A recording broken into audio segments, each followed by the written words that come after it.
Jésus. Amen. Amen. Nous pouvons prendre la parole de Dieu dans Matthieu chapitre 2. Voilà, vous êtes tous bénis. Matthieu chapitre 2. Matthieu chapitre 2.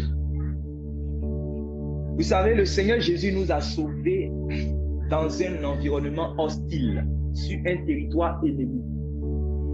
Voilà. Il faut que vous soyez informés. Nous sommes dans un monde en guerre où il y a deux protagonistes, le royaume de Dieu et le royaume des ténèbres. Voilà. Et dans ce monde en guerre, les deux protagonistes sont, comme je l'ai dit, le royaume de Dieu, où le chef de l'armée, le chef de ce royaume, c'est Dieu. Voilà, le Seigneur Jésus-Christ qui, voilà, est le chef de cette armée. Et de l'autre côté, voilà, nous avons le diable. C'est celui qu'on appelait autrefois Lucifer, mais qui a été chassé à cause de sa rébellion, qui a été chassé de la présence de Dieu et qui a été précipité à terre. Comme c'est un esprit, il n'a pas pris de forme, mais il a été emprisonné dans des endroits. Voilà, et c'est pour cela que la Bible appelle le prince de la puissance de l'air, le Dieu de ce siècle. Donc lui, il est là pour obscurcir les desseins de Dieu. Il est là pour empêcher la volonté de Dieu de s'accomplir parce qu'il s'appelle l'adversaire de Dieu, l'ennemi de Dieu. Vous comprenez? Donc, il ne veut pas en réalité que la volonté de Dieu s'accomplisse. Qu'est-ce qui est la volonté de Dieu qui nous a été révélée dans les Écritures? Nous avons entendu en lisant la Bible que la volonté de Dieu, c'est de sauver tous les hommes. Quand vous prenez 1 Timothée, vous voyez que la Bible dit que la volonté de Dieu, c'est de sauver tous les hommes. Vous comprenez cela? La volonté de Dieu, c'est de sauver tous les hommes. La volonté de Dieu, c'est de sauver tous les hommes. Et donc, la volonté du diable, c'est d'empêcher cela de s'accomplir. Empêcher la volonté de Dieu de s'accomplir. Vous comprenez? Voilà. Donc, c'est dans ce monde-là que le Seigneur Jésus est venu nous sauver. Voilà. Ce monde aussi a deux chemins. Il y a le chemin qui mène à la vie. C'est ce chemin-là que le Seigneur Jésus est venu montrer aux hommes. Et il y a le chemin large et spacieux qui mène à la perdition, c'est-à-dire à l'enfer éternel. Voilà. Et donc, lorsque le Seigneur Jésus est venu nous sauver, le Seigneur Jésus ne nous a pas transportés en fait automatiquement dans le royaume de Dieu. Le royaume de Dieu arrive. Le royaume de Dieu arrive. Et c'est pour ça que l'évangile annonce le royaume qui arrive. Mais en temps, si vous avez lu bien dans Jean chapitre 17, après, pendant que le Seigneur Jésus était en train de prier, il a prié pour que les disciples qu'il avait avec lui, ceux qui marchaient avec lui, ceux qui l'enseignaient, qu'ils soient gardés dans sa parole, qu'ils soient gardés parce que lui, il devait aller. Mais s'il les laisse, qui va les protéger? Vous comprenez? Parce qu'il était conscient en réalité qu'il était dans un territoire ennemi où il fallait garder ceux-là qu'il a déjà sauvés. Vous comprenez cela? Il fallait les protéger. Mais qu'est-ce qui va les protéger dans ce monde obscur? Qu'est-ce qui va les garder dans ce monde où il y a la guerre, dans ce monde où il y a la guerre des armes? Vous savez, il faut que nous soyons au courant de ces choses. Il y a la guerre des armes dans ce monde. Et nous savons que quand on parle de guerre, ça veut dire qu'il y a deux parties. C'est-à-dire que le camp de Dieu et le camp du diable. Tous ceux qui n'ont pas le Christ dans leur vie, en réalité, ils sont, même s'ils sont conscients ou bien ils ne sont pas conscients de cela, l'essentiel, ils sont du camp du diable. Et c'est pour cela que l'évangile va les sauver en fait du camp du diable pour les amener dans le camp de Dieu. Voilà. L'évangile va les ôter du camp du diable pour les amener maintenant du camp de Dieu. Suivez-moi bien. Donc, je vous dis ces choses pour que vous puissiez comprendre ce que nous allons lire tout à l'heure. Parce que c'est une bonne chose d'être délivré du monde après avoir cru en l'évangile, après avoir reçu la parole de vérité, après avoir quitté le monde, c'est-à-dire que passer par les eaux du baptême, reçu le Saint-Esprit, c'est une bonne chose. Mais vous devez savoir que la volonté de Dieu pour vous, sinon le plan de Dieu pour vous n'a pas encore été achevé.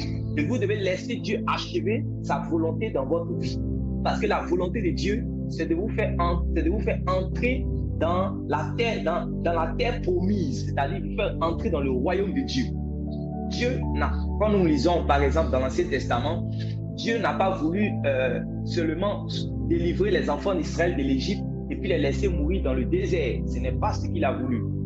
Il avait promis à Abraham que c'est dans la terre promise qu'il va déposer sa postérité, pas dans le désert. Mais vous avez vu qu'il y a eu beaucoup de ceux qui avaient été sauvés de Pharaon, ceux qui avaient été délivrés par la puissante main de Dieu, on les voit plus tard, vont mourir dans le désert à cause de leur désobéissance. Ils n'ont pas laissé Dieu accomplir son plan dans leur vie. Que cela ne soit pas ton sort au nom de Jésus-Christ. Que cela ne soit pas ton sort au nom de Jésus-Christ. J'ai vu cela aussi dans la Bible. Lorsque Dieu voulait détruire Sodome et Gomorrhe, je vais dire à quelqu'un, si tu sors de Sodome et Gomorrhe, fais en sorte de ne pas mourir en chemin. Parce qu'il est possible de sortir de Sodome et Gomorrhe, et quand tu sors de Sodome et Gomorrhe et que tu ne respectes pas les principes de ceux-là qui sont venus te sauver, comme les anges avaient dit à la femme de Lot, lorsque vous êtes sortis, courez de manière à entrer dans le territoire que Dieu vous a donné pour vous reposer. Mais elle a dit non, vous m'avez fait déjà sortir. Est-ce que je suis obligé de mettre en pratique encore votre parole? Déjà, les gens sont en train de mourir à Sodome et Gomorrhe, le feu est déjà descendu. Est-ce que ça veut dire que je n'ai pas besoin de faire encore, de m'appliquer à ne pas regarder en arrière? Je n'ai pas besoin de me forcer à m'arrêter sur le chemin. Voilà. Je n'ai pas besoin je n'ai pas besoin de me forcer à courir, à ne pas m'arrêter sur le chemin et à ne pas regarder en arrière. Voilà. Pourquoi est-ce que lorsque je vais regarder en arrière, quelque chose va m'arriver? Et elle a négligé un si grand salut. Elle a négligé un si grand salut. Que cela ne soit pas ton sort au nom de Jésus-Christ.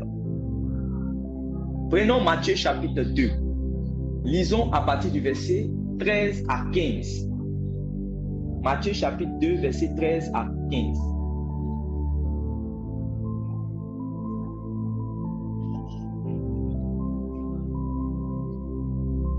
Matthieu chapitre 2, verset 13 à 15. Le frère Richard, si tu as trouvé, tu peux lire. La sœur Marie-Victoire, je veux que tu actives ton micro et tu actives ta vidéo, s'il te plaît. Voilà. Matthieu chapitre 2, verset 13 à 15. Après qu'ils furent partis, un ange du Seigneur apparut en songe à Joseph et lui dit, lève-toi, prends le petit enfant et sa mère et envoie-toi en Égypte et tiens-toi là jusqu'à ce que je te le dise. Car Hérode cherchera le petit enfant pour le faire mourir. Amen. Donc, Hérode cherche le petit enfant pour le faire mourir. Vous n'êtes pas à ignorer que le petit enfant dont il s'agit, c'est le Fils de Dieu, le sauveur de l'humanité, lui en qui se trouve la vie. Quand vous prenez dans Jean chapitre 1, la Bible dit la parole était avec Dieu, la parole était Dieu. Et en cette parole, il y avait la vie. Et dans cette vie, il y avait la lumière qui éclaire les hommes. Et vous connaissez combien le Fils de Dieu est puissant. Vous connaissez combien le Fils de Dieu est grand. Vous connaissez combien le Fils de Dieu est fort. Vous connaissez cela. Voilà. Mais le Fils de Dieu, qui est le salut, le Messie de Dieu, est né dans une famille. Quand vous prenez dans Ésaïe chapitre 9, à partir du verset 5, la Bible dit, un enfant nous est né. Un fils nous a été donné. Donc, le Fils de Dieu est né. Voilà. Maintenant, quand il est né, c'est normal. Comme un homme, il va venir en tant qu'un enfant. Mais dans cet enfant se trouve le salut de toute l'humanité. Donc, la vie qui va emmener ceux qui sont morts à la vie. La lumière qui va emmener tous ceux qui sont dans les ténèbres à la lumière. La puissance de Dieu qui va délivrer les gens de la puissance de Satan pour les emmener à la puissance de Dieu, qui va les racheter pour Dieu. Vous comprenez? Et donc, ce petit enfant-là était confié à Joseph et sa femme, qui était Marie. ils étaient tous les deux alors fiancés, ils étaient prêts réellement à se marier. Et donc, Hérode, sachant la destinée, sachant que ce petit enfant qui vient de naître est le Messie, c'est-à-dire que le Messie devait être automatiquement roi en Israël. Donc, il connaissait qu'en réalité, lui, il est roi, mais il y a d'autres rois. C'est-à-dire que les mages sont venus lui dire qu'un enfant roi est né. Donc, il a compris que sa position est menacée. Donc, il va chercher dans la loi pour voir où cet enfant-là va naître selon les prophètes. Et quand il va s'enquérir de toutes ces nouvelles, il va savoir où l'enfant devait naître. Voilà, il va savoir qui a prophétisé cela, tout et tout. Il va mettre les choses en place afin de pouvoir sécuriser lui son fauteuil, son trône. Voilà, donc il va essayer de mettre à mort tous les enfants en fait qui devaient naître dans cette contrée-là. Et donc l'ange de Dieu vient. Voilà.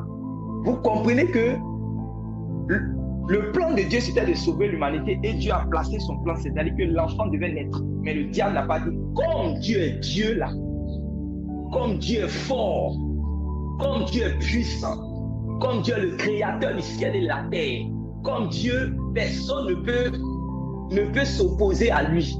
Comme Dieu, il est souverain, comme Dieu est le créateur. Donc, je vais m'arrêter et je ne vais pas m'opposer à ces décès. Non. Je veux que vous puissiez comprendre les choses. C'est-à-dire que si le diable lui-même, voyant que le plan de Dieu réellement peut s'accomplir, il commence à mettre les choses en place pour contrecarrer les desseins de Dieu, pour s'opposer à la volonté de Dieu. Ce n'est pas toi et moi qui sommes assis ici, toi et moi, nous qui sommes assis ici, qui ne va pas réellement s'opposer à la volonté de Dieu dans notre vie. Donc, l'ange, Dieu voit que, en fait, la vie du petit enfant est en danger. Vous comprenez? La vie du petit enfant est en danger. Donc, il va tout de suite envoyer l'ange afin de sauver le petit enfant qui est le Fils de Dieu. Donc, l'ange maintenant vient et l'ange dit à Joseph, prends le petit enfant et fais quoi? Enfuis-toi. Et enfuis-toi. Prends le petit enfant et fuis, dans d'autres versions. Voilà. Prends le petit enfant et fuis. Fuis. Voilà. Prends le petit enfant et fuis.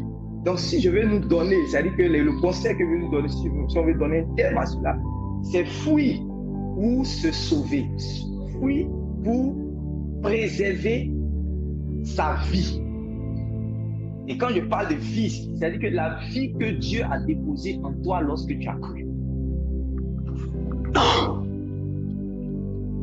Il faut souligner dans le passage là, nous sommes dans Matthieu chapitre 2, verset 13 à 15. Il dit, prends le petit enfant et fuis, car Hérode veut le faire mourir.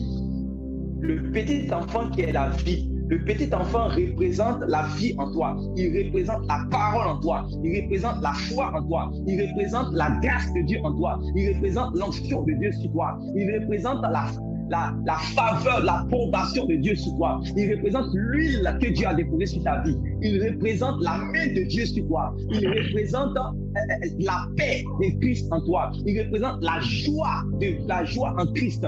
Il représente l'espérance. Il représente la foi en toi. Vous comprenez? Ce Fils de Dieu-là représente la bonté, l'amour de Dieu en toi. Ce Fils de Dieu-là représente la sainteté en toi. Mais sache qu'il y a un ennemi qui veut en fait faire mourir cela. Il y a un ennemi qu'on appelle le Dieu de ce siècle, le prince de la puissance de l'air, l'adversaire de tout ce qui est saint, tout ce qui veut marcher dans la justice. La vie dit que tous ceux qui veulent vivre pieusement, saintement, selon Dieu, seront persécutés. Donc, il y a quelqu'un qui est là qui va faire ce travail de persécution, qui va faire ce travail de séduction. Voilà, afin de pouvoir te faire sortir de la volonté de Dieu, afin de pouvoir me faire sortir de la volonté de Dieu. Donc, il veut faire mourir la vie en toi. Il n'a pas eu peur de faire mourir le Fils de Dieu. Ce n'est pas la sémence de la vie éternelle qui est en toi qu'il va avoir peur de faire mourir. La plénitude même de la vie éternelle était sur la terre. Il a cherché à attaquer cela. Vous comprenez? Jésus, en lui, était la vie. Il dit, pendant qu'il était en train de prêcher la parole de Dieu, il dit, je suis la vie, je suis la résurrection, je suis la lumière du monde. C'est pour cela que quand Jésus dit faites en sorte que la lumière qui est en vous ne devienne pas ténèbres, il sait de quoi il parle. Parce qu'il y a la possibilité que si quelqu'un est passé des ténèbres à la lumière et qu'il ne veille pas, il peut repasser des ténèbres, de la lumière aux ténèbres. Je répète, le Seigneur Jésus sait, lorsqu'il nous disait faites en sorte que la lumière qui est en vous ne devienne pas ténèbres, ça veut dire qu'il est intelligent pour nous avertir en nous disant que c'est vrai que nous sommes passés des ténèbres à la lumière après avoir entendu l'évangile. Mais si nous ne veillons pas pour préserver cette lumière-là, nous pouvons repasser de la lumière aux ténèbres. Et c'est ce que, en réalité, c'est ce qui est la volonté de notre adversaire qui est le diable. Vous comprenez? Il veut faire mourir la sainteté en toi. Il veut faire mourir l'esprit en toi. Il veut faire tout ce qui est bonté, tout ce qui est grâce, tout ce qui est paix, tout ce qui est joie. Il veut faire mourir cela. S'il n'a pas eu peur de faire mourir le Fils de Dieu, mon ami, c'est pas toi qui va avoir peur de faire mourir. Ça, il faut que tu sois clair dans ta tête. Comme ça, tu vas savoir comment tu vas marcher dans ce monde en guerre. Amen. Tu vas savoir comment tu vas marcher dans ce monde en guerre. Mais l'ange n'est pas venu dire autre chose à Joseph. Voilà. Il est venu lui dire quoi? Est-ce que l'ange est venu faire beaucoup de prédications? L'ange est venu lui dire quoi? Prends le petit enfant et fuis en Égypte. Prends le petit enfant et fuis. Voilà. Prends le petit enfant et fuis. C'est tout. Donc, il faut fuir en fait pour préserver, voilà, ta vie. Donc, mes bien-aimés frères et sœurs, vous qui êtes les précieux de Dieu, vous qui êtes les prunelles de Dieu, vous qui êtes précieux aux yeux de Dieu, vous devez savoir, comme Joseph, que la vie de Jésus nous a été confiée. Parce que la vie que tu possèdes en toi, la lumière que tu possèdes en toi, elle vient du Christ et elle t'a été confiée.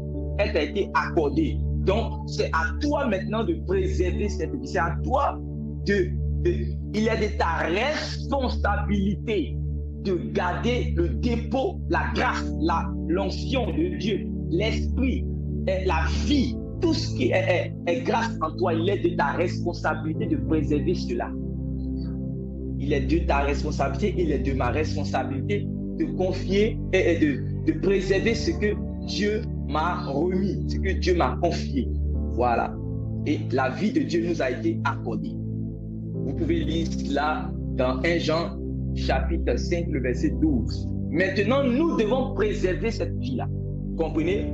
Voilà. Nous devons préserver cette vie-là en obéissant à la voix de Dieu qui nous dit de fuir. Voilà. La voix de Dieu qui nous dit de fuir. Il y a des fois, Dieu nous dit résiste. Il y a des fois, Dieu nous dit applique-toi. Il y a des fois, Dieu nous dit combat. Mais ici, Dieu nous dit de fuir.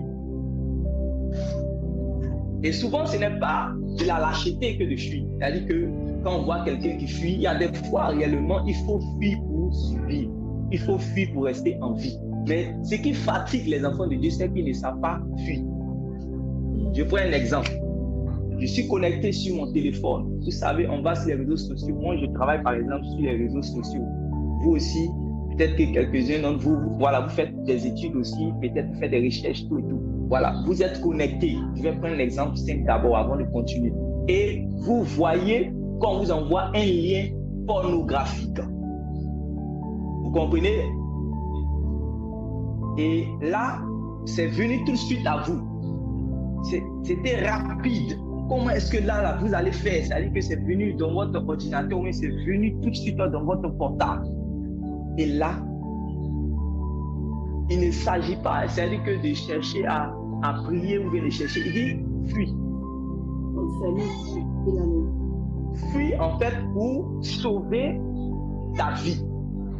Et moi, je pense que quelqu'un qui va parvenir à la maturité spirituelle, s'il n'a pas appris à fuir dans sa vie, il ne va pas réellement arriver à la maturité spirituelle. Pour arriver à la maturité spirituelle, il faut que tu puisses apprendre à fuir les choses de ce monde. Il faut que tu puisses apprendre à sauver ta vie. Vous comprenez? Quand vous lisez dans Actes chapitre 2, quand Pierre est en train de prêcher, là, il y a un détail qui sort là-bas qui est très important. La Bible dit que les gens sont venus, ils ont dit, « Oh frère, que ferons-nous » Il a dit, « Repentez-vous et que chacun soit baptisé au nom du Seigneur Jésus pour le pardon de vos péchés et vous allez recevoir le don du Saint-Esprit. » Parce que cela a été promis, ça a été promis à tous ceux qui vont croire. Ok. Mais quand vous allez arriver vers le verset 40 là-bas, Pierre va les exhorter d'abord. Parce qu'en réalité, il avait prêché la mort, l'ensevelissement et la résurrection du Seigneur Jésus. Ok. Mais quand ils ont cru en cela, Pierre devait aussi les exhorter par rapport réellement à leur manière de vivre. Pierre devait les exhorter, c'est-à-dire que si ce que je suis en train de vous parler, c'est-à-dire que comment est-ce qu'ils doivent se détourner de ce monde des ténèbres pour venir de manière pratique à la lumière. Quitter les ténèbres pour venir à la lumière, dans la pratique. C'est-à-dire que tout ce qui est ténébreux dans ta vie, voilà, il faut que tu te détournes. On dit que c'est ceux qui acceptaient ce principe-là, du détachement, de quitter, de se sauver de tout ce qui peut les amener en arrière. Ceux qui acceptaient cette parole de Pierre, c'est ceux-là qu'on baptisait. Et beaucoup ne veulent pas insister sur ces choses. Ils disent seulement aux gens, croyez que vous croyez au Seigneur Jésus, vous serez sauvés. C'est une vérité. Mais en réalité, il faut que les gens soient bien informés, il faut que les gens soient bien avisés sur les choses. Quand ils ne sont pas bien avisés, quand ils manquent de révélation, quand ils manquent de lumière, ça va faire que réellement l'ennemi va les créer des problèmes vivants. Vous comprenez cela? Voilà. Donc, il faut que tu puisses fuir. Il faut que tu puisses apprendre à fuir. Voilà. Vous allez voir par exemple l'apôtre Paul qui va dire à son fils Timothée, fuis les passions de la jeunesse. Je ne sais pas qui peut trouver le passage là rapidement. Fuis les passions de la jeunesse. On va lire ça ensemble. C'est très important.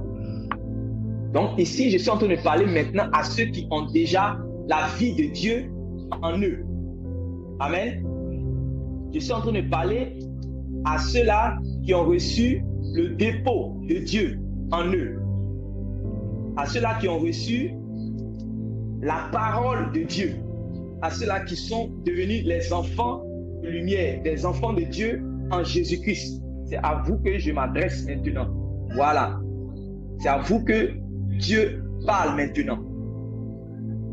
Donc, on va lire le passage de Paul, le passage de 1 Timothée, je crois. Il dit, fuis les passions de la jeunesse. On va prendre le passage rapidement, on va lire.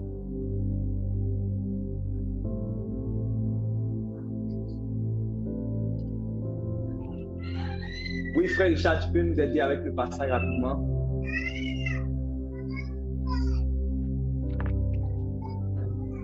C'est 2 Timothée. 2 Timothée, oui.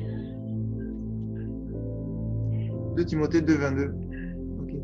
2 Timothée 2, 22. Donc, il faut que tous les frères puissent trouver le passage. Il faut que, voilà, prenez le passage, vous qui êtes connectés.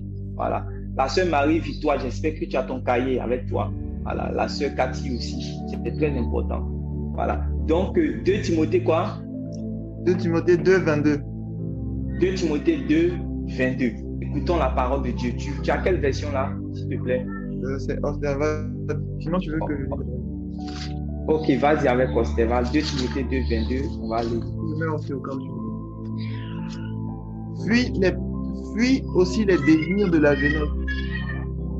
et recherche la justice, la foi, la charité et la paix avec ceux qui invoquent le Seigneur d'un cœur pur. Voilà.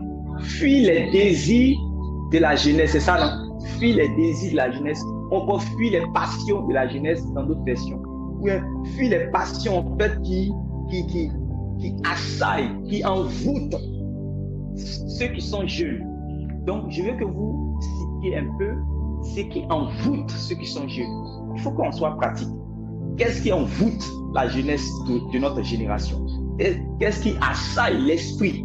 Qu'est-ce qui passionne ceux qui sont réellement jeunes dans ce monde? Qu'est-ce qui les assaille? Qu'est-ce qui remplit leur cœur? Voilà. Quand ils sont jeunes, quand ils sont dans le monde, qu'est-ce qui réellement les attire tout de suite? L'apôtre Paul dit à son fils dans la foi, mon ami, il y a un dépôt que tu as reçu de Dieu. Pour que tu puisses garder ce dépôt-là, fuis les passions de la jeunesse. Ça veut dire qu'il est jeune. Donc, il doit fuir les passions de la jeunesse. Avant cela, prenez Psaume 119, le verset 9. Vous allez voir quelque chose. Et on revient sur ce passage-là. Psaume 119, le verset 9. Et on revient sur ce passage.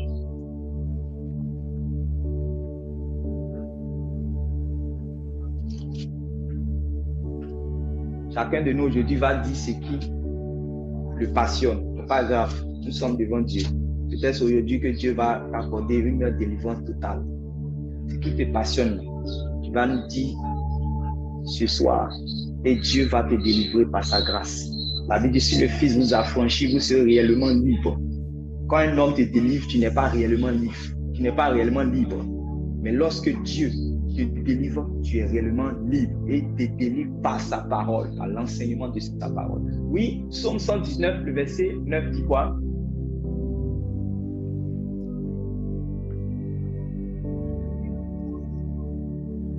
La sœur Marie-Victoire, t'as trouvé? Oui, vas-y. Ouvre ton micro, s'il te plaît. Comment le jeune homme rendra-t-il pur son sentier? En se dirigeant d'après ta parole. Amen. Amen. Relis encore, s'il te plaît. Donc, nous sommes en train de voir, c'est-à-dire que le thème, comme je l'ai dit, des conseils que je suis en train de nous apporter par la grâce de Dieu, c'est fuir pour préserver sa vie. Puis parce qu'une vie, en fait, nous a été accordée. Une vie, en fait, nous a été, comment on appelle ça, nous a été confiée. Le dépôt que Dieu nous a été accordé. La foi vient de ce qu'on entend et ce qu'on entend vient des paroles de Christ. Nous avons reçu la parole de Dieu pour devenir enfants de Dieu. Vous comprenez? Donc, cela doit être gardé. Si vous lisez la parabole du semeur, vous allez comprendre que lorsque la parole du royaume est annoncée, vous comprenez que le diable commence à agir pour faire en sorte que la parole qui a été reçue, la sémence qui a été reçue ne puisse pas porter des fruits. Vous avez déjà lu dans Matthieu chapitre 13. Vous avez lu encore, même dans Matthieu chapitre 13, vous avez vu qu'il y avait la bonne sémence qui avait été sémée et on a vu aussi l'ennemi qui est venu s'aimer après. Donc ne pensez pas que comme c'est le champ de Dieu, comme vous êtes les enfants de Dieu, donc comme l'ennemi est comme le Seigneur a déposé des grâces en vous, automatiquement, l'ennemi va rester là, il va dormir sur son coussin, puis il va nous regarder prospérer dans les voies de Dieu, faire des progrès en Christ. Non, lui il est l'adversaire pour ça. Il est là pour s'opposer à cela. Et c'est à nous de prendre les choses en main par l'aide du Saint-Esprit, de prendre nos responsabilités. Il faut que nous soyons diligents, il faut que nous soyons fervents, il faut que nous soyons zélés, il faut que nous soyons enseignés à viser sur ces choses pour commencer réellement à placer les garde-fous, à mettre les choses en place pour ne pas que l'ennemi puisse avoir accès à la vie qui nous a été confiée. Donc, tu relis s'il te plaît la sœur. Comment le jeune homme rendra-t-il pur son sentier? Comment le jeune homme rendra-t-il pur son sentier? Il pose une question au jeune homme. C'est-à-dire qu'il pose une question. Nous qui sommes ici, nous sommes jeunes. En général, nous sommes, voilà, tous jeunes. Donc, il dit, comment le jeune homme va-t-il rendre pur son sentier? Ça veut dire que en réalité, le sentier des jeunes hommes, de manière générale, n'est pas pur. Mais lui, connaissant Dieu, il sait que Dieu est pur, Dieu est saint, Dieu est lumière. Donc, pour être en accord avec Dieu, la Bible dit que deux hommes ne peuvent pas marcher ensemble s'ils ne sont pas d'accord. S'il lui dit qu'il a Dieu, ça veut dire qu'il est d'accord avec Dieu. Donc, si Dieu est saint, il faut que lui s'arrange à être saint. Si Dieu est lumière et que lui dit qu'il est d'accord avec Dieu, il faut que lui aussi s'arrange à être lumière. Donc, ayant cette révélation, il commence à sonder, il commence à réfléchir. Mais comment est-ce que je vais faire pour être agréable à mon Dieu qui est saint? Comment est-ce que je vais faire pour être agréable à mon Dieu qui est lumière? Comment est-ce que je vais être parfait? Selon que Jésus a dit, soyez parfait comme votre Père céleste qui est dans les cieux est parfait. Voilà des choses qui doivent être le sujet de notre méditation, de nos pensées. Au lieu que nous cherchions à penser à autre chose, c'est bon de penser à comment tu vas faire pour avoir ta maison ou bien comment tu vas faire pour avoir... C'est bon, mais ça ne peut pas t'accorder l'éternité. C'est bon de savoir de réfléchir à comment tu vas faire pour avoir 20 sur 20. Voilà, c'est bon, c'est une bonne chose. Voilà, comment est-ce que tu vas réussir dans tes études? C'est une bonne chose, c'est bon, mais ça ne peut pas t'accorder l'éternité, je suis désolé. Vous comprenez? C'est bon de savoir comment est-ce que tu vas faire pour pouvoir être peut-être le roi, ou bien le président, ou bien le ministre, ou bien celui qui va faire sortir ta famille de la situation difficile. C'est bon, mais ça ne va pas t'accorder l'éternité. Jésus a dit que servirait-il un homme de gagner tout le monde s'il perdait son âme? Quelqu'un qui est en train de parler ici, là, c'était quelqu'un qui avait reçu l'onction royale sur sa tête. Donc, appelé à être roi, assis sur le trône d'Israël, régnant sur la maison d'Israël. Au lieu de chercher à réfléchir de comment les stratégies qu'il va mettre en place pour être le plus puissant des rois sur la terre, il sait qu'il va être le roi le plus puissant sur la terre, mais s'il n'est pas en paix avec Dieu, s'il n'est pas réconcilié avec Dieu, s'il ne marche pas avec Dieu sur cette terre, s'il ne prépare pas sa rencontre avec Dieu, après avoir régné sur la terre, il sera jeté en enfer. Donc, il dit, comment est-ce que le jeune homme va-t-il rendre pur son sentier? Comment est-ce qu'il va faire? Comment est-ce qu'il va faire pour être agréable à Dieu? C'est ça qui est le sujet de sa méditation. Alors Dieu nous enseigne ce soir. Il faut que réellement ce soit l'objet de notre pensée, l'objet de nos pensées. Comment on va faire pour être agréable à Dieu? Un enfant de Dieu doit réfléchir sur comment je vais faire pour être agréable à Dieu. Au lieu de réfléchir sur comment est-ce que je vais frapper. Et c'est ça qu'on va parler des passions de la jeunesse, c'est ça. On va arriver là-bas tout à l'heure. Voilà. Donc, voilà un jeune homme qui a reçu l'onction royale, mais qui réfléchit sur comment est-ce que je vais faire pour être agréable à Dieu. Comment est-ce que je vais faire pour être saint comme mon Dieu est saint. Et il a dit quoi?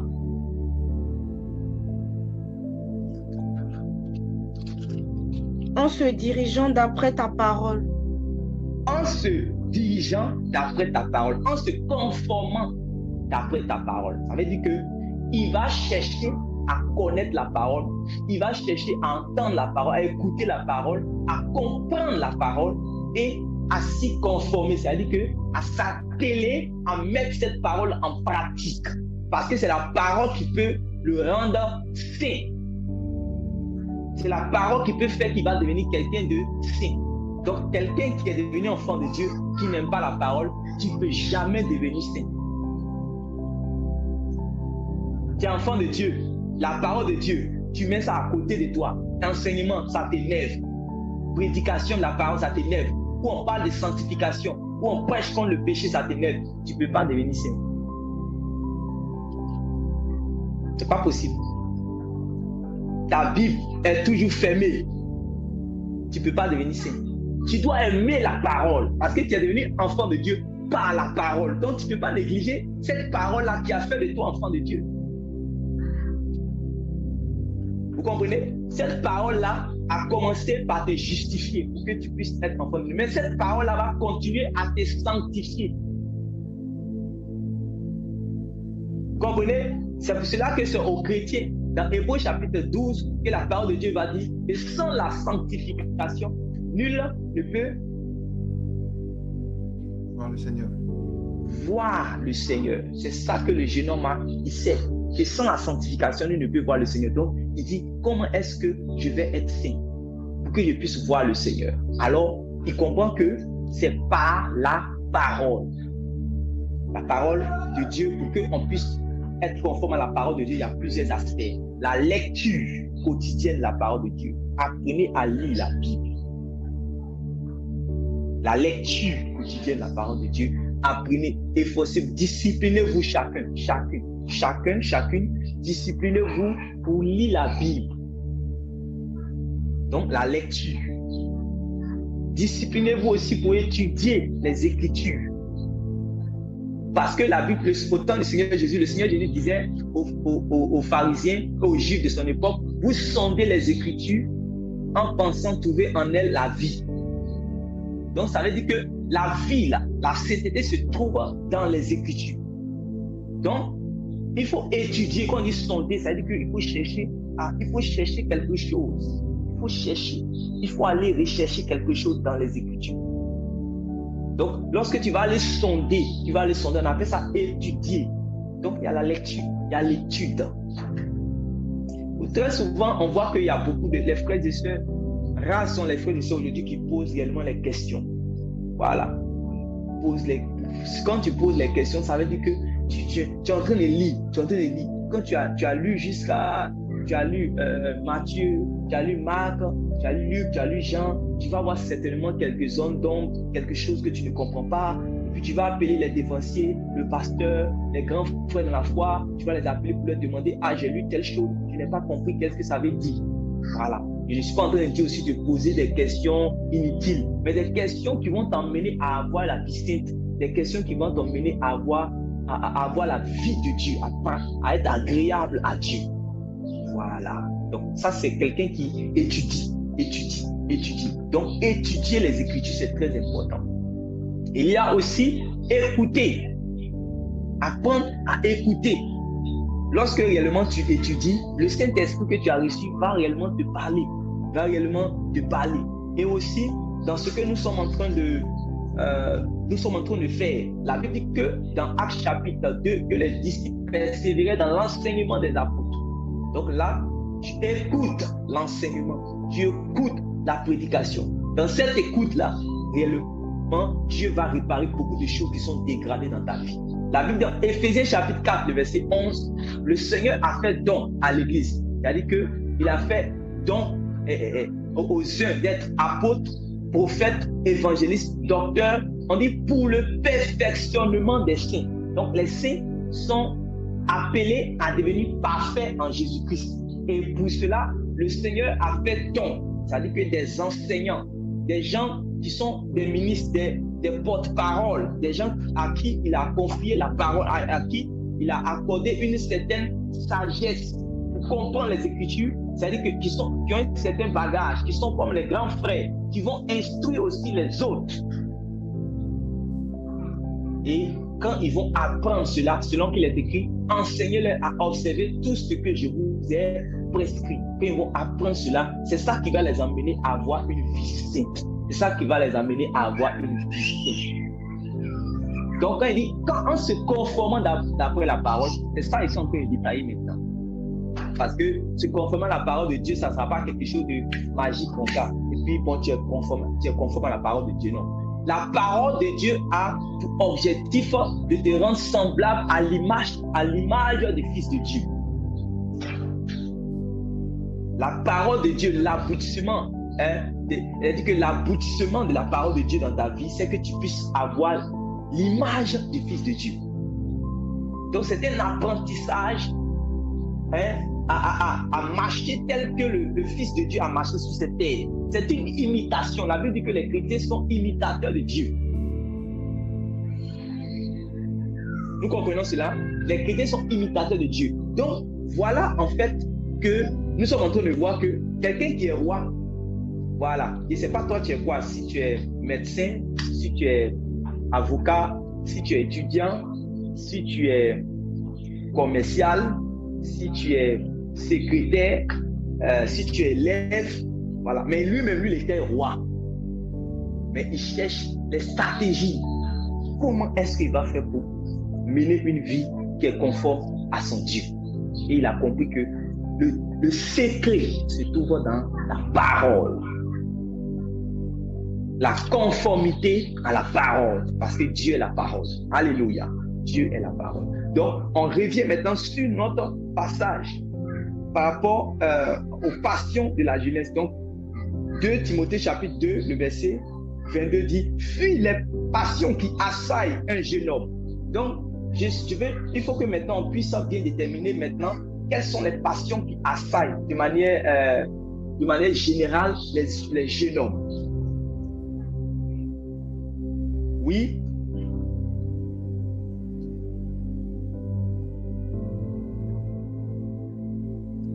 Chacun va ouvrir son micro pour dire réellement ce qu'il comprend par passion de la jeunesse, ce qui donne la folie à ceux qui sont réellement jeunes. Voilà, ce qui bouillonne dans leur cœur, ce qui les intéresse, les désirs sexuels, oui. Quelqu'un a dit les désirs sexuels. Il y a beaucoup de choses, il n'y a pas seulement que ça. Il y a des gens qui sont chastes même de corps, mais qui ont d'autres désirs qui sont abominables aux yeux de Dieu, pareillement aux désirs sexuels. Voilà. C'est-à-dire que, voilà. Donc, il y a l'amour de l'argent. Voilà. L'amour de l'argent. Donc, on a identifié, la première chose qu'on a identifiée, ce sont les désirs sexuels. Malheureusement, vous savez que nous sommes à la fin des temps. Le Seigneur Jésus a dit que son avènement sera semblable au temps de Sodome et Gomorrhe. Il a dit cela. Ça sera comme au jour de Lot. Or, au jour de Lot, c'était Sodome et Gomorrhe. Quand on parle de Sodome et Gomorrhe, on parle d'immoralité sexuelle. On parle de dépravation des mœurs. On voit au temps de Lot que tous ceux qui étaient dans la ville, on dit du plus vieillard jusqu'au plus jeune homme, eux tous réellement, ils cherchaient à abuser des hommes qui sont entrés dans la maison de Lot. Donc, dans une immoralité qui ne dit pas son nom, un paroxysme total de l'immoralité sexuelle. Et nous sommes en train d'arriver à ce point-là. On voit aujourd'hui que dans notre génération, des jeunes filles sont là, c'est-à-dire qu'elles font des tontines sexuelles. Excusez-moi, mais elles font des tontines sexuelles. On voit des filles qui font qu'on appelle ça même, des publicités, des choses bizarres, Et nous qui sommes enfants de Dieu, quand je vois une soeur, un frère se trouver dans ces débats-là, aller discuter, aller commenter, aller réfléchir, aller prendre les choses pour... Non, il faut sortir de Sodome et Gomorrhe. Au nom de Jésus-Christ. Là où tu m'entends, s'il y avait l'amour, il y avait les choses de Sodome et Gomorrhe en toi, que le Seigneur te délivre au nom de Jésus. Nous tous qui sommes connectés ici, que nous soyons détachés de la dépravation des mœurs de ce monde. Au nom de Jésus-Christ. Le Seigneur Jésus dit que son avènement sera semblable comme au jour de Lot. Et ce sont ces choses-là qui les ont tellement passionnés. C'est-à-dire, il se réveille le matin. Comment est-ce qu'il va se satisfaire sexuellement? C'est à ça qu'il pense. Matin, midi, soir, du lundi au dimanche. Donc, comment il va savoir que Sodome et Gomorrhe doit être détruit? Il ne va pas savoir. Voilà pourquoi les jeunes hommes, quand on dit que le prince de la puissance de ce monde, le Dieu de ce siècle, a aveuglé les gens pour qu'ils n'arrivent pas à voir briller la splendeur de l'évangile. Aujourd'hui, si toi et moi, nous sommes connectés et que les autres ne sont pas connectés, c'est parce qu'ils sont passionnés par autre chose. Qu'ils voient que non, il doit aller voir sa copine. Ah, aujourd'hui, il aura une partie de sexe. Donc, voilà, il peut rater toutes sortes de choses. Tu vas lui parler de l'œuvre de Dieu, de la parole. Non, il ne veut pas. Il veut. Comment est-ce que quelqu'un comme ça, il va pouvoir comprendre que Dieu veut détruire le monde et qu'il veut sauver les hommes de la colère? Il ne peut pas voir cela. Le diable va l'aveugler avec les passions. Et c'est une des passions qu'on est en train de voir, ce sont les plaisirs sexuels. Le sexe n'est pas quelque chose de mauvais. Parce que réellement, si le sexe était quelque chose de mauvais, Dieu n'allait pas dire dans Genèse chapitre 1, au verset 27-28 là-bas, à Adam et Ève de se multiplier. Mais Dieu a donné un cadre spécifique où la sexualité pourra être pratiquée. Lorsqu'on est en dehors de ce cadre-là, on transgresse la loi de Dieu et ça devient un péché. Et c'est ça quand ça devient maintenant une immoralité sexuelle. Mais c'est ce qui passionne les jeunes hommes. C'est-à-dire qu'ils ne sont pas mariés, mais ils veulent commettre réellement ces choses-là. Donc, on va parler par exemple d'impudicité, de fornication. Voilà, de fornication. Et que Dieu délivre. On dit aucun fornicateur n'aura de part dans le royaume de Dieu. Que Dieu nous délivre de toute forme de fornication au nom de Jésus-Christ. Voilà, au nom de Jésus-Christ. Les adultères, comme vous lisez dans Hébreux chapitre 12, Hébreux chapitre 13, on dit que Dieu jugera les impudiques et les adultères, que le mariage soit honoré de tous et exempt de tous, car Dieu jugera les impudiques et les adultères. Voilà, ça veut dire que si tu es marié, ce n'est pas fini. C'est vrai que tu es, mais tu peux, si tu n'as pas veillé, tu peux sortir aussi du cadre légal du mariage pour aller prendre une autre femme, une autre personne pour avoir du commerce avec cette personne. Dieu condamne cela.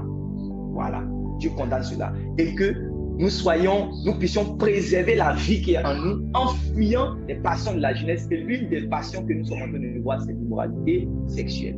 Ma prière et le vœu de mon cœur, c'est que ton esprit, ton âme et ton corps qui appartiennent à Dieu soient conservés purs jusqu'à l'avènement de notre Seigneur Jésus-Christ. Au nom de Jésus-Christ. Donc, pendant qu'on vient de voir ça, il y a quelle autre passion encore? Quelle autre passion de la jeunesse? On a vu tout à l'heure l'amour de l'argent. L'amour de l'argent. Vous comprenez? On dit, qu'est-ce que l'apôtre Paul dit dans Timothée, dans 1 Timothée chapitre 6 par rapport à l'amour de l'argent? Qui se rappelle par rapport à l'amour de l'argent? L'argent est la racine de tous les maux. Très bien. Oui, le frère Richard avait dit quelque chose. L'amour de l'argent. L'amour de l'argent, voilà, très bien. L'amour de l'argent. Voilà, très bien. C'est pour cela que j'ai fait exprès de demander, voilà. En fait, l'argent n'est pas la racine de tous les maux. L'amour de l'argent qui est la racine de tous les maux. Parce que c'est avec l'argent que j'ai acheté ce téléphone-là pour être en connexion avec vous. C'est avec l'argent que vous êtes vêtu. C'est en utilisant l'argent que réellement, voilà, vous faites ce que vous avez à faire. C'est-à-dire que dans cette vie, on a besoin d'argent pour pouvoir se vêtir, on a besoin d'argent pour payer ses coûts, on a besoin d'argent pour même manifester notre amour pour notre prochain. On a besoin même d'argent pour faire avancer l'œuvre de Dieu. Voilà. Maintenant, l'amour de l'argent. Quand tu aimes l'argent, voilà. C'est là maintenant, en fait, tu es possédé. Tu es guidé. Tu ne réfléchis pas. Comment est-ce que si tu as 1 million, tu vas avoir 50 millions? Et si tu as 50 millions, comment est-ce que tu vas avoir 70 millions? Et si tu as 10 villas, comment est-ce que tu vas faire pour avoir 100 villas? Et pour cela, tu ne dors pas. Tu es prêt à faire réellement tout, à rentrer dans tous les endroits, à passer par toute forme de corruption pour avoir ton argent. Et c'est pour cela qu'on voit des gens qui sont même chrétiens, mais qui sont même souvent tentés pour avoir de l'argent à passer réellement par des voies bizarres, même par le fétichisme, à plonger la main, à passer par les tricheries, la fraude pour avoir l'argent. C'est quand tu as l'amour de l'argent dans ton cœur que tu passes par tous ces raccourcis-là. Dieu n'a pas besoin de la fraude pour bénir un enfant de Dieu. Dieu n'a pas besoin du fétichisme pour bénir un enfant de Dieu. Il ne peut pas aller demander la permission au diable de l'aider pour bénir son enfant. Lorsqu'un enfant de Dieu veut passer par la corruption pour être béni, ça veut dire qu'il dit à Dieu d'aller demander la permission au diable de faciliter les choses pour lui. C'est une abomination. Et l'amour de l'argent a rempli les cœurs. Et quand vous lisez dans 2 Timothée chapitre 3, quand l'apôtre Paul dit que dans les derniers temps, la vie va devenir de plus en plus difficile, l'apôtre Paul avait parlé que les gens vont commencer à être, ils vont avoir l'amour de l'argent, ça qui va les rendre fanfarons, vantards. Voilà. Ils vont commencer à aimer le plaisir. Parce que quand on a l'argent, c'est pour. Quand on a l'amour de l'argent, c'est pour réellement être dans le confort absolu, être dans les plaisirs journaliers, être réellement se mettre au beurre, comme on le dit. C'est ça, l'amour de l'argent. L'amour de l'argent, c'est la cupidité, c'est aussi l'avarisme. Et Dieu veut nous délivrer et de la cupidité et de l'avarisme. Alléluia. Il faut que nous soyons délivrés de ces choses. Amen. Amen. Donc, il y a l'amour de l'argent. Cet amour de l'argent, là, ça a poussé un serviteur de Dieu, un enfant d'Israël. La sœur Cathy, tu es là? Sois béni, sois fortifié. Dans Genèse et dans Josué chapitre 7, Dieu va livrer la ville de Jéricho, va livrer une ville. Voilà, quand ils vont rentrer en Canaan, ils vont commencer à posséder avec le grand combattant Josué. Il va livrer une ville, la ville de Haïch. Voilà, si je ne me trompe pas, à Josué. Il va lui dire, je te donne cette ville-là. Cette ville-là sera sous l'interdit. Tout sera détruit là-bas. Mais quand ils sont allés, ils ont commencé à détruire. Il y a un enfant d'Israël qui s'appelait Akan. Il va arriver quelque part. Dieu a dit de détruire tout. Mais quand il est arrivé, il a vu un joli manteau de Shinéa. C'est-à-dire un tissu de dernière qualité. Peut-être un tissu de marque, par exemple, si on veut prendre de notre époque, des marques Gucci. Quand tu regardes, ça frappe en même temps tes yeux. Voilà. Il a vu réellement aussi des trésors, l'or, l'argent. Quand il a vu cela, il a oublié tout de suite le commandement de Dieu. Parce que quoi? L'amour des trésors de la terre, de l'argent était rempli dans son cœur au point où il a bafoué le commandement de Dieu qui avait dit de détruire tout. C'est la même chose aussi qui est arrivée à Saül. Lorsque Dieu a dit, il a livré cette ville encore à interdit. Le roi, tout le monde, on devait tuer tout le monde. Accomplir la volonté de Dieu. Voilà. Mais il est arrivé, il a vu les troupeaux, les jolis, le joli troupeau, les bœufs, les cabris, tout ça, il a vu. Il était séduit. Et il n'a pas accompli ce que Dieu avait dit d'accomplir. Parce qu'il y avait l'amour de ces choses-là. La soif réellement de posséder. Très bien, le frère Landry, il y avait aussi le cas avec Élisée. Élisée avait auprès de lui son serviteur qui s'appelait Géasi. Oh, que l'esprit de Géasi puisse quitter nos cœurs au nom de Jésus-Christ. Souvent, un frère peut te confier, peut te donner de l'argent, par exemple, pour aller donner à quelqu'un. Voilà. Un frère peut te donner de l'argent pour aller donner à un autre frère. Il peut te donner 100 000 ou bien peut te donner 1 million. Tu regardes le frère, peut-être que quand tu le regardes, tu te dis selon toi, non, le frère là, est-ce que si je lui donne les 1 million là, le diable va venir te dire, non, est-ce qu'il mérite les 1 million là? Est-ce que, voilà, tu peux lui donner, tu peux lui donner 300 000 seulement. Voilà, et puis, ou bien tu peux lui donner 700 000, ou bien tu peux lui donner 900 000, et puis tu prends les 100 000. Quand toutes ces pensées-là viennent dans ton cœur, c'est parce qu'il y a l'amour de l'argent en toi. Quand tu cèdes facilement à ces choses-là, c'est parce qu'il y a l'amour de l'argent en toi. C'est à lui on a donné les 100 000, mais c'est à lui on a donné les 1 million. Tu lui donnes son argent. Quand on vous envoie, vos parents vous envoient pour aller retirer, par exemple, l'argent quelque part. Si c'est 800 000, on vous a donné pour aller, que vous devez retirer pour accorder. Vous retirez les 800 000 et vous donnez simplement. Mais quand il y a l'amour de l'argent dans votre cœur, voilà, c'est là qu'on cherche à mettre les plans et on rentre dans le mensonge. On rentre dans le mensonge. Et c'est ce qui s'est passé au temps d'Élisée avec son serviteur qui s'appelait Géasi. Voilà. Dieu avait accordé la guérison comment on appelle ça même, à Naaman, c'est ça non? Naaman, voilà. Il avait guéri Naaman Et Naaman, en partant, voilà, il voulait donner même des présents. Il voulait donner des présents au prophète.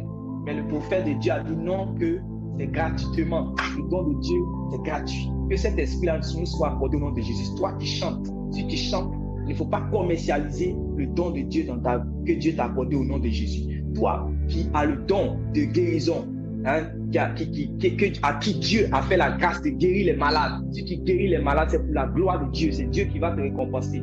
Ne vends pas la grâce de Dieu dans ta vie. C'est gratuitement que Dieu t'a donné ce don. C'est pour cela que tous les endroits où vous partez, on parle d'argent, l'argent. Ce n'est pas une maison de Dieu. C'est une caverne de voleurs. Si Jésus était à notre époque, il allait se faire sortir aussi sa ceinture. Et sa chicotte là, il avait. Quand il est rentré dans le temple où ils ont changé le lieu de prière, ils ont changé cela en caverne de voleurs. Les gens ont commencé à faire du commerce. Ah, livre ça là, c'est 10 000. Livre ça là, c'est 100 000. Livre ça là, c'est 50 000. Huile, savon, bonnet rouge. On vend tout. Si Jésus rentre là-bas, là, il doit forcément faire sortir sa chicotte. Sinon, ce n'est pas notre même Jésus là. Un endroit où on commence à commercialiser la grâce de Dieu, ça veut dire que l'esprit de maman a possédé les gens. Et que Dieu nous délivre de l'amour de l'argent. Sinon, si nous ne sommes pas délivrés, les grâces, les faveurs que Dieu nous a accordées, nous allons chercher réellement à commercialiser, à vendre cela. Et c'est ça qui s'est passé au temps d'Élisée. Géasi, malgré que son maître lui a dit de ne pas prendre, il s'est caché.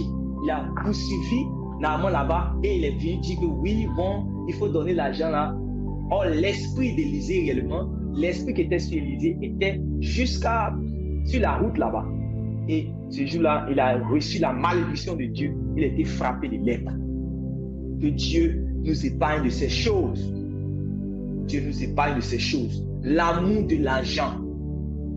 L'amour de l'argent. Aujourd'hui, si on vous confie également des tâches, des fonctions au niveau de votre travail, voilà, il faut qu'on soit honnête. Quand on n'est pas honnête, quand il y a l'amour de l'argent dans notre cœur, on n'est pas honnête. On cherche toujours les poulouches. On ne peut pas se contenter de notre salaire, de notre sol. Quand quelqu'un s'est trompé, même tu es en train de compter l'argent, il devait te donner 100 000, il t'a donné 110 000. Voilà. Quand tu as l'amour de l'argent, tu ne peux pas le remettre. Voilà. En Côte d'Ivoire, ici, quand dans les trucs de transfert, Orange Money, tout et tout. Si tu es là comme ça et que tu regardes dans ton téléphone, voilà, un coup en même temps, tu reçois dans ton téléphone un message qui te dit que tu as reçu de l'argent, 300 000. Et peut-être même en ce moment, peut-être même que tu as un problème, même à des difficultés financières, tout. Et tu reçois 300 000. Peut-être mais tu dis, ah, comment qui m'a fait transfert pour après je vais voir qui a. Et quelqu'un t'appelle et te dit, ah, hey, bonjour madame, bonjour mon frère, que je me suis trompé, j'ai mal fait, je voulais envoyer ça à quelqu'un, mais je vous envoie. Est-ce que vous pouvez me ramener mon argent? Et là, l'envoi, si tu es chrétien, mais tu n'es pas chrétien. Et non, c'est-à-dire que oui, tu vas chercher les choses pour mentir maintenant. C'est-à-dire que oui, non, que l'esprit de Féman, c'est comme ça qu'on appelle ça au Cameroun, non, la sœur Cathy. Les Féman, les gens qui aiment l'argent, qui mettent les stratégies en place. Non, il faut qu'on soit délivré au nom de Jésus-Christ. Il faut que ces choses-là ne soient pas parmi nous. C'est la personne qui s'est trompée qui a fait transfert, ça arrive, même si c'est 10 millions. Il faut envoyer ces 10 millions. Il ne faut pas regarder le chiffre là. La dernière fois, j'étais en train de prêcher, j'ai donné cet exemple-là. Et où j'ai dit qu'un frère parmi nous va se promener comme ça, il est en train de rentrer vers 23 h à la maison, il regarde à côté, il voit une manette, poussé par sa curiosité. Par la curiosité, il regarde, il ouvre, il voit liasse d'argent, les billets de 10 000 là, 500 millions. Il regarde, il fouille, il voit aussi en même temps carte d'identité de la personne. Ah, ok, il prend la manette, il rentre à la maison. Quand il rentre à la maison, supposons même qu'il est dans une famille où il y a les difficultés. Voilà, une famille où il y a beaucoup de personnes, tout et tout. Mais il y a la carte d'identité dedans. Voilà. C'est-à-dire qu'on peut retrouver la personne, le propriétaire de l'argent, peut retrouver. Si tu n'es pas chrétien, tu vas garder l'argent tout de suite. Tu vas changer ta vie, tu vas devenir millionnaire. Mais après avoir été millionnaire, tu vas en enfer. Donc, le chrétien qui a reçu le renouvellement de son intelligence, là, à partir de cet instant, qu'est-ce qu'il va faire? Souvent, même quand il arrive à la maison, tellement il est en joie, il se demande, les gens même peuvent demander, aujourd'hui là, non, Richard, ou bien Landry, tu arrives à la maison là, tu es heureux comme ça. Il dit, vraiment, j'ai reçu, vraiment, j'ai regardé ce qui se passe. Voilà, parce que quand tu as découvert un trésor, c'est pas facile de garder ça. Et tu veux forcément en parler. Non, j'ai regardé dans la manette là, il y a 500 millions. Quand tes frères, tes soeurs, ta maman, surtout quand ils ne sont pas convaincus, ils vont entendre ça. Notre vie a changé. Chacun va commencer à faire son projet sur l'argent de la personne que tu as ramassé. Non, attends, moi mes études là, je vais aller faire tant. Voilà, moi-même j'avais pas sécurité ça à payer. Moi-même ça là. Voilà. En tout cas, j'ai mon projet de commerce là. Il y a un terrain que je vais acheter là. Non, mon fils, moi je savais que toi tu allais réussir un jour dans ta vie. Chacun va commencer à dire les choses. Et c'est là maintenant que tu réfléchis. Si tu es véritablement chrétien, que tu as entendu ce type d'enseignement, les vrais enseignements qui t'amènent à rechercher la justice de Dieu, forcément il y aura un combat dans ton cœur. Ça ne sera pas facile pour toi d'aller réellement prendre l'argent des gens et puis vivre avec cela comme si cela t'appartenait. Parce que la Bible dit de ne pas voler. La loi de Christ dit de ne pas voler. Donc, il y aura maintenant un combat en toi. C'est là que tu as commencé à réfléchir que, voilà, la parole de Dieu dit n'est pas. Ça, seulement le Saint-Esprit va te dire, si tu as le Saint-Esprit, il va te dire. Si tu as reçu les enseignements de la parole de Dieu, là, le Saint-Esprit va te rappeler ce que j'ai prêché là. Va te rappeler ce que tu disais là. Maintenant, ce sera à toi d'accepter ou bien de ne pas accepter. Voilà. C'est là maintenant, si tu es quelqu'un qui a été renouvelé dans son intelligence, qui sait qu'il est un étranger sur cette terre et ne doit pas vivre comme les gens de ce monde, il va commencer à voir. C'est-à-dire que même si ça va chauffer dans son esprit, il dit que demain matin, je vais aller au commissariat pour aller donner l'argent. Ils vont te dire quoi? Tu es bête. Voilà ce qu'ils vont te dire à la maison. Mais il faut accepter d'être bête pour entrer dans le ciel. Ils vont dire non, mais c'est-à-dire, matin, les gens se réveillent, on dit que on n'a pas vu matin, on n'a pas vu Richard, on n'a pas vu Landry. Voilà Landry qui revient au quartier. Et puis il revient même là, c'est même pas dans voiture, il arrive, c'est même pas dans taxi compteur, il arrive, peut-être même c'est dans taxi bleu, il arrive. Il dit, il y a quoi? Il dit non, c'est-à-dire que je suis quitté au commissariat là, je suis allé donner de l'argent. Parce qu'ils vont t'insulter là. Tu vas comprendre que tu es étranger sur la terre. Il n'y a pas quelqu'un qui est. Quand quelqu'un ne doit pas réussir dans sa vie, là, voilà ça. Ta propre maman, mais ton propre père, tes oncles vont commencer même à donner même des paroles bizarres sur toi. Et c'est ça. Tous ceux qui veulent vivre pieusement selon le Seigneur seront persécutés. Et souvent, il y a des choses que souvent vos parents vous proposent. Non, on va payer concours 5 millions pour toi. Non, on va payer concours 2 millions pour toi. On n'a pas besoin de composer. Que Abidjan ici, là, on ne peut pas réussir si on n'a pas passé par les lignes-marques. C'est là où vous pensez que le Seigneur ne vous regarde pas. Or, ses yeux parcourent la terre. Il est là pour surveiller ses justes. Il est là pour surveiller ses saints. Il a fini de frapper sa poitrine pour dire, oh, Marie-Victoire, ma fille, celle-ci est ma fille bien-aimée en qui j'ai mis toute mon approbation. Ce jour-là, c'est pour provoquer la jalousie, c'est Satan. Satan dit, ok, je sais où je vais l'attraper. Et le jour-là, on vient proposer, on dit que, Marie-Victoire, on va payer ton concours de ENA là, 15 millions. On va payer ça, il ne faut pas t'inquiéter. Oh, Dieu a déjà dit que toi, tu es sa fille bien-aimée aussi. Voilà. C'est ce jour-là que tu ne dois pas mettre la honte sur ton Seigneur. Ça, c'est pas simple. Et plusieurs parmi nous ont dit déçu le Seigneur comme ça. D'autres sont dans les faux papiers. Leur nom qu'ils utilisent aujourd'hui, ce n'est pas leur nom. D'autres sont ils ont fait René Caï, ils ont changé leur âge. D'autres sont là. Chaque fois qu'on les appelle au téléphone, ils changent de nom parce qu'ils sont dans les affaires, dans les fausses affaires. Je m'appelle Gérard. Ok, il s'appelle Esmel. Je m'appelle Quadio. tu changes de nom chaque fois, et puis tu penses que tu vas au ciel, détrompe-toi, répands-toi, reviens réellement, conforme-toi à la parole de Dieu, afin que réellement ton âme soit sauvée. Vous comprenez? Et quand Marie-Victoire va refuser cette offre-là, elle dit non, je suis enfant de Dieu, je dois marcher dans la lumière. C'est en ce moment-là que le ciel sera en joie, parce que le ciel encore vient de confondre encore le diable. Le diable pensait qu'il allait pouvoir réellement te tenter, te faire tomber, mais malgré cette tentation-là, tu n'es pas tombé parce que tu as écouté la voix de l'Esprit qui t'a dit, tu es une enfant de lumière, tu es une nouvelle créature en Jésus-Christ. Les choses anciennes sont passées, voici toutes choses sont devenues nouvelles. Voilà de quoi on parle. Je suis la lumière du monde. Une lumière, une ville située sur une montagne ne peut être cachée. On n'allume pas une lampe pour la mettre sous le lit, mais on la met sur la table afin qu'elle puisse éclairer la pièce. Tu es la lumière du monde. Vous êtes la lumière du monde et vous devez marcher dans la lumière. Et cette lumière-là, ce sont ces choses-là. Marcher dans la justice, dans la vérité, dans l'honnêteté. On vous confie quelque chose. Vos parents vous envoient. Vous marchez dans la vérité, dans la droiture. Quand ils vont voir cela, ils vont dire véritablement, ma fille a véritablement changé. Dieu est rentré dans sa vie. Dieu est rentré dans la vie de mon fils là. Je ne le reconnais plus. Je crois que son affaire de Dieu là, son affaire de Jésus, ce n'est pas l'amusement, c'est la vérité. Et quand c'est comme ça, le nom du Seigneur est rehaussé, est glorifié, est acclamé, est célébré dans le ciel. C'est à ça que nous sommes appelés. C'est à ça que nous sommes appelés. Parce que tu as accepté de quoi? De fuir la fraude. Tu as accepté de fuir la corruption. Tu as accepté de fuir la voie de la facilité.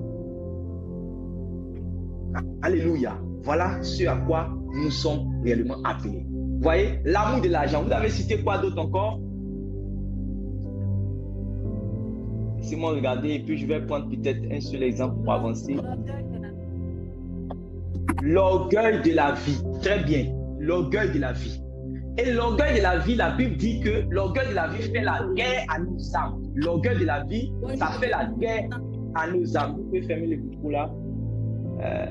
Voilà. L'orgueil de la vie fait la guerre à nos âmes. Or, tout ce qui fait la guerre à ton âme, c'est ce que je disais tantôt. C'est pour détruire ton âme.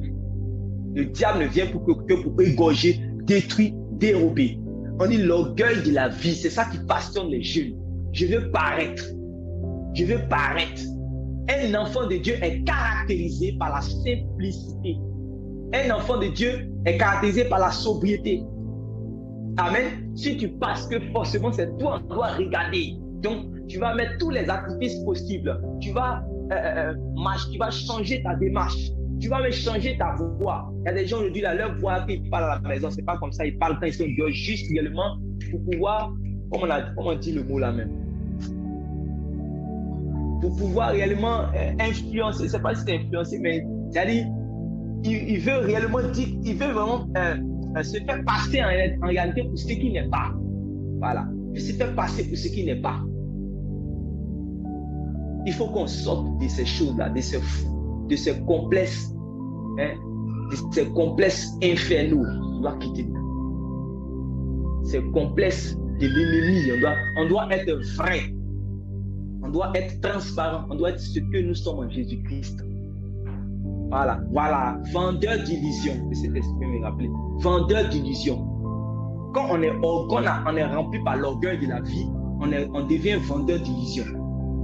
On se fait passer pour ce que nous ne sommes pas, juste pour pouvoir plaire aux hommes. Non, il faut vraiment chercher à plaire à Dieu.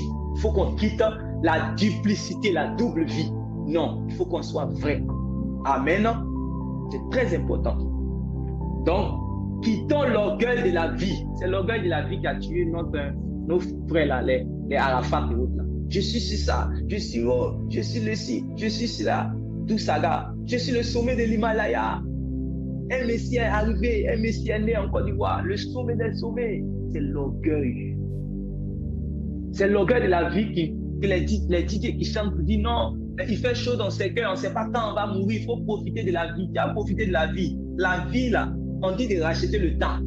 On dit dans la Bible que l'homme n'est pas maître de son sou pour pouvoir le retenir. C'est même pas quel jour il va mourir. Tu as profité de la vie alors que ton âme n'est même pas encore en paix avec Dieu. Il fait chose dans ses cœurs, on ne sait pas quand on va mourir. Il faut laisser-moi vivre ma vie. Laisse-moi vivre ma vie.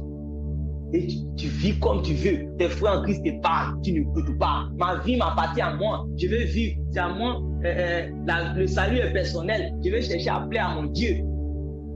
Dieu passe par tes frères pour te parler, pour te ramener sur le chemin. Sinon, moi, c'est-à-dire que chacun a sa conception. Chacun n'a pas sa conception. Nous sommes dans une famille. Quand un frère déconne, il faut le mettre sur le droit chemin.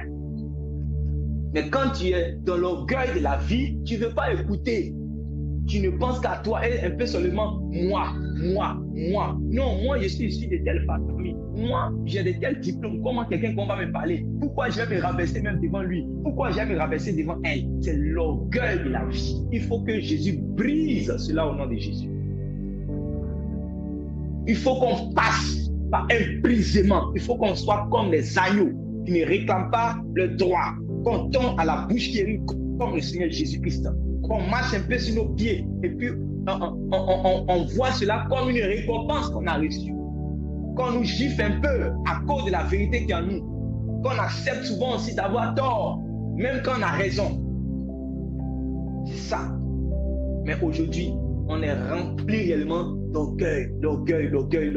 Ça ne doit pas se trouver parmi les enfants de Dieu. L'orgueil de la vie, c'est ça qui passionne aussi réellement les jeunes. Ils cherchent réellement à paraître. Donc, l'apôtre Paul a conseillé à son fils dans la foi de fuir ce qui assaillit le cœur, des jeunes de ce monde. C'est de fuir les passions de la jeunesse. Voilà. On va citer que ça aujourd'hui. Les autres, on va voir peut-être une prochaine fois. Vous savez, vous connaissez ces choses. Le Saint-Esprit, pendant qu'il est en train de parler, a certainement identifié d'autres choses. Voilà. Les telenovelas, voilà. Deux sont assis là. Elle est assise, telenovelas. On dit 24 heures chrono, et ça a combien de séries, ça a combien d'épisodes? Elle connaît. Épisode 9. Ça s'arrêtait à combien d'épisodes? Épisode 9. Elle connaît par cœur. J'ai oublié les titres des films là. C'est Luna, Ruby. Voilà, elle va détailler comment ça s'est passé. Voilà, elle connaît. Et qu'on dit que, elle sait que tu as déjà fini de lire le livre des gens. Ça fait 3 ans elle est dans la foi. Mais elle n'a pas encore fini de lire le livre des gens.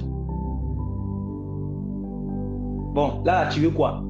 Tu veux que nous on comprenne quoi? Tu veux que le ciel comprenne quoi là? Tu veux que le ciel dise quoi? Tu veux que Satan dise quoi? C'est ça. Il faut qu'on change. Amen. Il faut qu'on prenne des résolutions. Il ne faudrait pas qu'on prêche ces paroles-là pour rien. D'autres cherchent ces gens de paroles-là. Ils cherchent ça, ils n'ont pas. Maintenant, nous qui avons ces paroles, allons nous fouler au pied ces paroles. Allons nous négliger ces paroles. Allons nous laisser cette parole-là entrer ici et puis sortir là-bas. Non.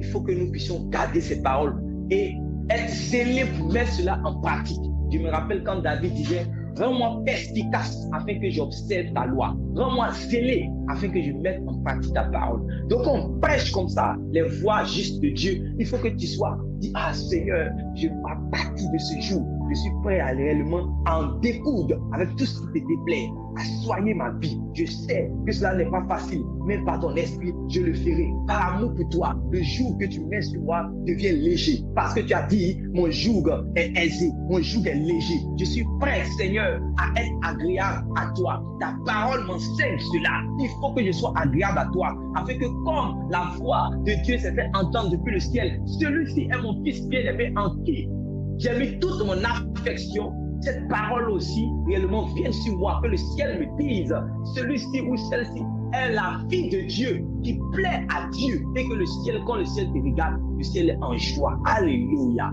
C'est à ça que tu as appelé mon frère, c'est à ça que tu as appelé ma soeur, c'est à ça que je suis appelé, c'est à ça que nous sommes appelés.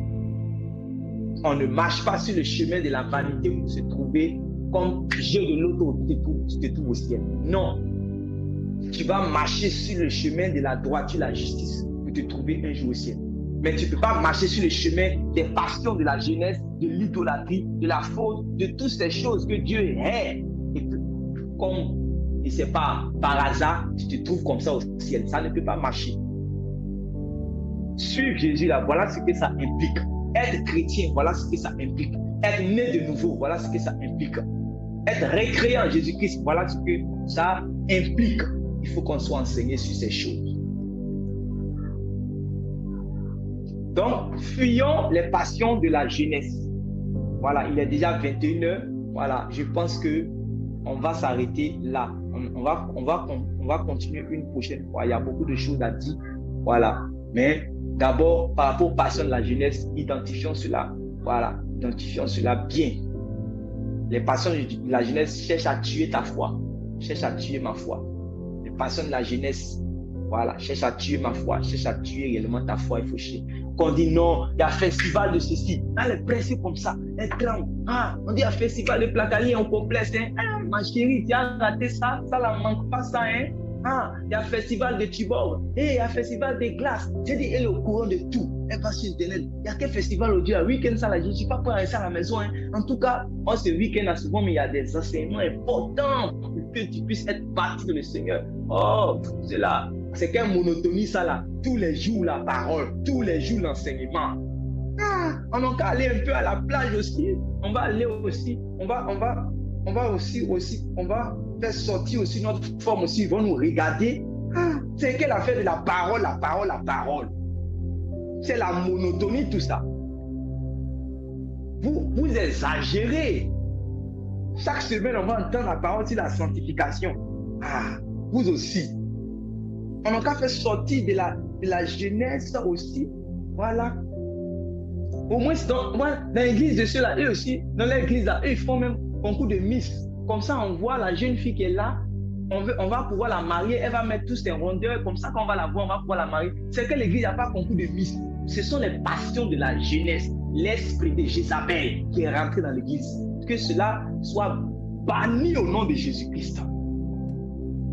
Prions pour ces choses-là. Aujourd'hui, ce sont ces choses-là qui remplissent les assemblées. Que Dieu réellement fasse grâce. Que Dieu fasse grâce. Les passions de la jeunesse, ça va rien apporter. Rien. Et que si ton cœur est là pour battre seulement pour ça, ton cœur bat seulement pour ça, ton cœur bat seulement pour ça, tu ne pourras pas faire des progrès en Jésus-Christ. C'est qu'on appelle, quand on dit quelqu'un est sanctifié, c'est-à-dire quelqu'un est consacré. La consécration, c'est-à-dire appartenir à Dieu. Quand tu appartiens à Dieu, là, vous avez vu, quand on a dit que Samson était consacré, ce qu'il ne devait pas manger, on lui a dit qu'il ne doit pas manger. Ce qu'il doit manger, on lui a dit qu'il doit manger. Ça, on dit quelqu'un qui est consacré. Ça veut dire que c'est fini, tu ne dépends plus de toi, tu dépends de Dieu. Quand Anne allait consacrer Samuel à Dieu, là, ça veut dire qu'à partir de ce moment-là, il appartient à Dieu. Voilà. Même pour aller rendre visite à son propre fils, là, elle est obligée de voir si Dieu veut ça ou bien Dieu ne veut pas. Elle a dit que bon, elle a allaité son enfant, quand il va grandir là, Dieu le voici. On dit que toi et moi, nous avons été consacrés à Dieu. Ça veut dire que tu ne dois plus mener ta vie comme tu veux, comme bon te semble. Tu dois mener ta vie selon ça. Le livre de la vie, le livre de la parole, la parole de Dieu du monde. Tu dois mener ta vie selon ça. Tu dois conformer ta vie à cela. Qui est prêt à faire cela? Activez vos vidéos. Qui est prêt à faire cela? On n'est pas là pour s'amuser, nous sommes devant le Seigneur ici. Voilà. Il faut que réellement, qui est prêt réellement, voilà, qui demande l'aide de Dieu, pour que Dieu l'aide réellement à rendre sa vie conforme à la parole de Dieu, à quitter les passions réellement de la jeunesse. Voilà. Pendant que tu lèves ta main, que l'Esprit de Dieu réellement, l'Esprit de Dieu te donne le soutien. Pendant que tu lèves ta main, que l'Esprit de Dieu te donne la force à quitter ce monde. Nous ne sommes pas de ce monde. Nous ne sommes pas de ce monde. Jésus a dit, vous êtes dans le monde, mais vous n'êtes pas du monde. Nous sommes d'en haut. Recherchez les choses